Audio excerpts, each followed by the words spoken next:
Hello, good evening. I am Ajit Jha, and today we are going to concentrate once more on this great crisis that has struck the Delhi Assembly elections, which is due on 5th February, and the results are to be announced on 8th February. And why are we doing once more on the Delhi Assembly elections? Because of various reasons, most important being the issue of water. Uh, by attacking the Haryana Chief Minister, Mr. Saini, for and the whole establishment of Haryana for poisoning the water of Yamuna, especially on the base of ammonia poisoning, letting all industrial effluents into the water unchecked, untreated. Arvind Kejriwal has basically turned the whole election around. I feel that the elections had become very competitive between the AAP and the BJP. But the way Arvind Kejriwal took the issue of water, he has managed to accomplish, according to me, three things.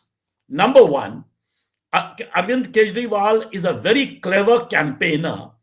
He has made, he has turned the election around. He has made himself the center of the campaign. Right now, look at any newspaper article, look at any television debate. The center of the article is Arvind Kejriwal.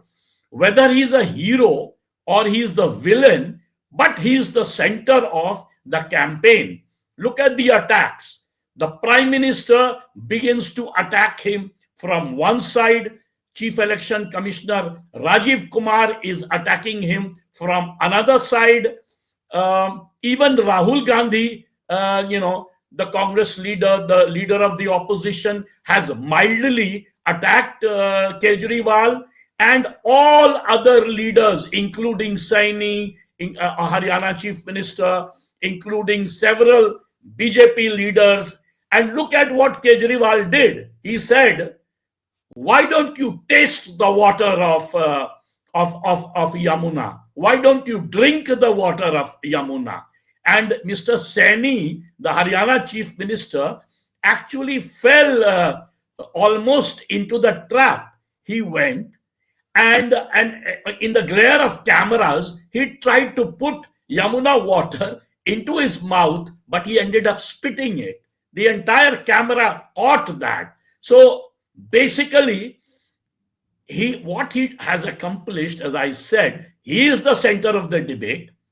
He has made water. Earlier, he had made the issue of free water as his biggest agenda. And today, what he has done, he has made the issue of clean water for 3 crore Delhi residents as the center of the debate.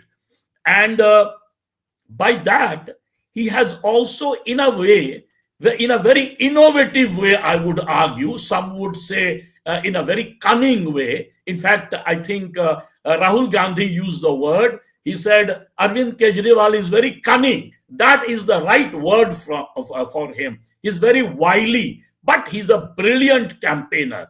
I think he is almost as good a campaigner as Prime Minister Modi is. And what he has done, he has shifted the debate from development issues. Of course, development is a primary issue, whether it is the issue of water, free electricity, issues like free transportation for women in the buses, and the various welfare measures that AAP has announced. But look at the shift. The entire debate has shifted because of this one attack of Arvind Kejriwal on Haryana Chief Minister into what we call the environmental debate. Suddenly, not only water, but clean water, like clean air. That has become the center of the debate. Generally, if you look at election debates in the West, in America, in Europe, the issue of environment always becomes a central issue when European countries, even America, had achieved a certain level of development. In fact, the issue of environment becomes an agenda during elections only in post industrial societies. What Kejriwal has done, India is still considered a kind of a semi-industrial society, but Delhi is the most developed city of India, the most developed metro of India. Delhi has the highest per capita income. The working class of Delhi has always voted for Arvind Kejriwal. If you look at the last three assembly elections from 2013, let's say, to 2020, Arvind Kejriwal and the AAP has always received overwhelming vote. In fact, let me here let's provide the statistics here.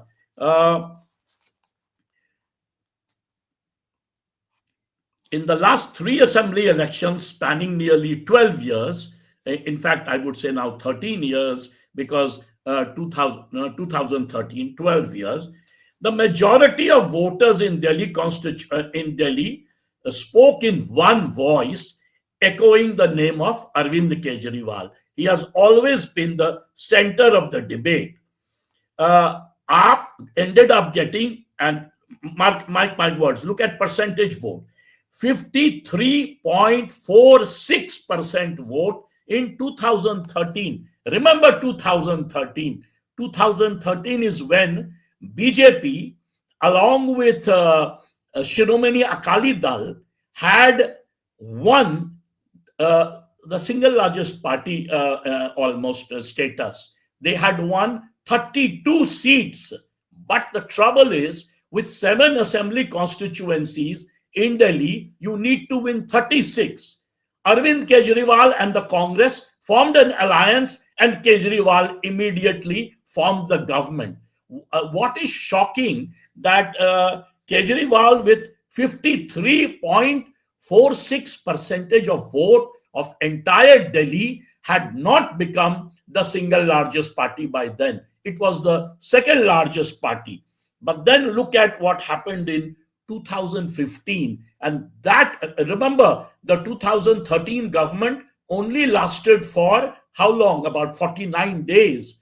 Because Arvind Kejriwal resigned, there was president's rule, and in 2015, he came back with a bang. The highest ever vote that Arvind Kejriwal and AAP got, and that was 64.14%. But more than 64% vote AAP ended up getting on its own. And remember, it won 67 seats out of 70. That is an unprecedented record. It had never happened in the history of Delhi. And in fact, the kind of overwhelming support he got, it reminded people of the overwhelming support that Rajiv Gandhi had got in 1984, when he had managed to win almost 412 of the seats in Lok Sabha. The BJP was reduced to 2. It was absolute sweep we have never seen. That was 2015 for AAP. Total overwhelming support. And then in 2020, 5 years later, again Arvind Kejriwal ended up getting almost 61.1% vote. All 3 elections, whether he was the number 2, as we pointed out, in number of seats in 2013, when he had formed an alliance with the Congress, and in 2015 and 2020, when he contested alone, Arvind Kejriwal's party, the AAP, Aam Aadmi Party, received an overwhelming vote. So, in this election, which is in 2025, since there is a fierce competition between AAP and the BJP, because Arvind Kejriwal was arrested, because the entire leadership of AAP was arrested based on the liquor scam, the allegations of ED. Uh, and not only that, the chief minister changed from Arvind Kejriwal to Atishi. Right now, Atishi is the chief minister. What he has, the moment he came out, the Supreme Court verdict, which said during Lok Sabha polls that he should be allowed to campaign, so he has been out. Now, on this water, on the issue of water, the EC served him a notice saying, prove it or otherwise. So he openly went ahead, changed the entire debate. He declared, okay, I will give evidence. In fact, yesterday he ended up meeting the EC along with Atishi, along with Maan, the chief minister of Punjab, Sanjay Singh and other leaders. He provided evidence, and not only that, he declared openly that if the EC arrests me, that is because the Central Election Commissioner, in this case, Rajiv Kumar, is about to retire on 12th February, and therefore he said, oh, what he wants is basically a position from the BJP government. So again, an attack on Rajiv Kumar. So in a way, as I said, he used the issue, an election where there is a fierce anti-incumbency, and the toughest election for Arvind Kejriwal, I would argue. He saw that somehow the AAP is kind of declining from 2015. From 2015 to 2020, there was a slight decline, and he assumed that there would be a greater decline. He transformed the entire debate. He picked up the issue of water, as I said. He made that the center focus of his campaign. He went on the offensive. He attacked Haryana. And remember, he's got nothing against Saini. What he's attacking is the BJP, because Haryana, 3 terms, the BJP has been, winning. 3 elections, the BJP has won. So the attack is on BJP, that BJP is basically polluting deliberately the water of Yamuna. In fact, let me give you a little bit of the figures, because it's important. In fact, the BJP ended up, and the Central Water Commission ended up here. If you can see this, I can read it out to you, the details. But look at this chart. This chart has been basically provided by the Central Pollution Control Board, the Delhi Pollution Control Committee, and the BJP keeps arguing that at the entry point in Palla, the ammonia is only at 5.5 mg per liter, and at the exit point at Asgarpur, it is 56.1. At the entry point, 5.5. At the exit point, 56.1. So the BJP is trying to get out by taking this chart, which is doing the rounds in WhatsApp and other social media channels. They are trying to argue that as if the water, when it enters Delhi, is clean, but when it gets out of Delhi, it's very polluted. But look at the BOD level. The BOD level is also provided. The BOD level at the entry point is 2, but by the time the water comes to Wazirabad, it becomes 7. By the time it goes to the ISBT bridge, it is 47. In ITO bridge, it comes down to 30. Why? Why does it come down? Then it goes to Okhla Barrage, 44, exit point 85. See, the point here is these figures might confuse most of the viewers, but let me make a simple point. Water is, first of all, the BOD and the ammonia levels is done at different points of time. And second, water is not something that is clean at one spot and is dirty at another spot immediately, given the fact that it is flowing water. The Yamuna water is coming from the sources. Of course, initially it's clean, but then industrial effluents is poured into into Yamuna, into Ganga, into all other rivers of the country. Industrial effluents, the garbage and sewage, and despite all claims by the BJP of Namami Gange, I mean, when Mr. Modi came, since then we have been hearing the pollution levels in Yamuna, in Ganga, and the other rivers in India is pathetic, one of the worst. In fact, I go almost every day. I have been going for the last several years. I go from Gurgaon or Delhi to Noida to work. And when you cross over Yamuna, it just stinks. It is so dirty. So the point is, Kejriwal's point is that the water is extremely polluted. How can you drink that water? There is no focus on cleaning the water. Now, the BJP's argument is that water is a state subject. So Kejriwal should clean it. But the truth is the interlinking of water, the fight between riparian states, the upper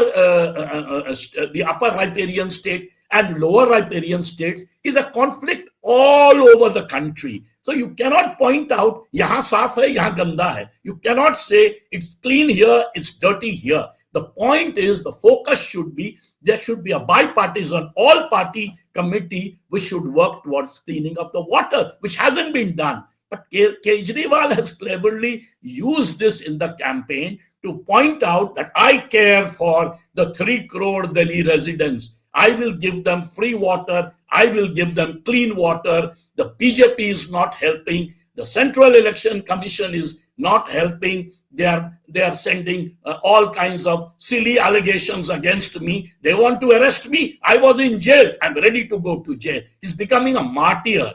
And thereby, he has managed to transform this entire election campaign around him. Of course, we have to wait and watch and see what happens on the 5th of February. But if there is a bipolar contest in Delhi, if the Congress doesn't manage to do very well, because the Congress in 2020 had just got about 4.5% vote, if the Congress vote doesn't increase, Arvind Kejriwal and AAP will sweep Delhi's assembly election exactly like it did in 2015, 2020. So that's my conclusion. Arvind Kejriwal, by using the water, clean water issue, going aggressive, going on the offensive, attacking his opponents, has managed to become the center of the debate, has managed to become the great martyr. He openly says, arrest me, I'll go to jail, but I'm fighting for the rights of the people of Delhi for clean water.